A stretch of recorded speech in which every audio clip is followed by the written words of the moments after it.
Hello, my name is Kara Brown, and I have prepared this presentation to explain the Rutherford County Library System's electronic resource processes.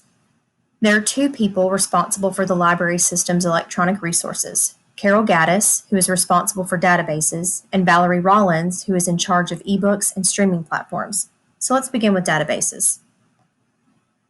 Carol is the branch manager at Linebaugh Public Library, which is the system's main branch.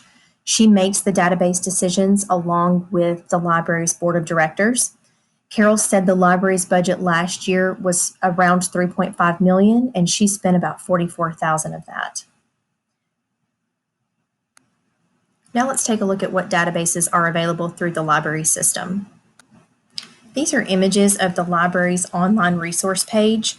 Each database, including all of those available through the Tennessee Electronic Library, have individual links here. Carol said she likes to include the databases that the library pays for on the featured databases list. The Rutherford County Library System app is available through EBSCO Stacks, which is the library system's content management system. Here you can access all databases as well as their other digital electronic resources. These images are pictures from the TV screen in the library's lobby. These, along with other library resources and services, are promoted here. Carol said she also likes to promote in library displays and through social media on Facebook, Instagram, and Twitter. Now let's take a look at what the database workflows look like. Carol said that database suggestions usually come from patron requests when a patron is in the library and speaks with a staff member, and then the staff member will then pass that suggestion on to Carol. She said sometimes patrons make requests through emails, but that's pretty rare. Once a database has been suggested, Carol will then investigate, and that usually entails her and other staff members completing a trial period to see what they think. Next, Carol will evaluate the database. They do not use a checklist, but she does use these questions to evaluate a database. Are patrons asking for it? Does it fall within our strategic plan objective? After a trial, what are staff saying about it? What are the pros and cons? And how much does it cost? Carol will usually take the answers to these questions to the board of directors for suggestion and consideration. Once the decision has been made to move forward with the database, then Carol is responsible for negotiation, licensing, and providing access. The library uses EBSCO Stacks, which is a content management system. It manages the catalog and the electronic resources. Once Carol negotiates terms and licensing and the subscription is active, she goes into Stacks and selects to add the database to the library's catalog. Stacks provides a dashboard that allows Carol to add databases on the back end, and then changes are immediately available to users. Carol said she uses spreadsheets to keep track of and manage usage statistics that come from individual vendors. When the subscription term is coming to an end, Carol will evaluate again. She uses usage statistics and cost data to evaluate for renewal decisions.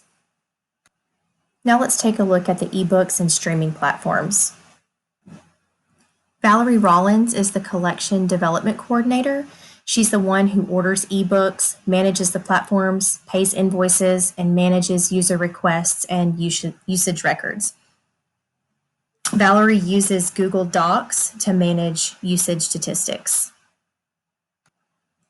Hoopla is the library's media streaming platform for audiobooks, comics, ebooks, movies, music, and TV shows. It's not subscription-based, so the library pays per circulation, and Valerie is responsible for paying those invoices. The library also offers Libby, which through an Overdrive Advantage account. With this subscription, they do not pay per circulation. Through this account, the library can choose titles to offer patrons exclusively, and they can also purchase additional copies of popular titles. Valerie receives monthly circulation reports from Overdrive and Hoopla for all branches. Through Libby, users can request titles, and Valerie is the one who makes the purchase decision. Valerie said the library does not include titles available through Overdrive or Hoopla, in the library's catalog, even though the MARC records are available. She said that she made that decision because she said it had become unmanageable. Valerie said these titles account for approximately 30% of the library's total circulation. She estimates that she spends about 20% of the total book fund budget. Valerie said that marketing materials are usually available through the vendors' websites. She can go to their website and print off the materials that she needs.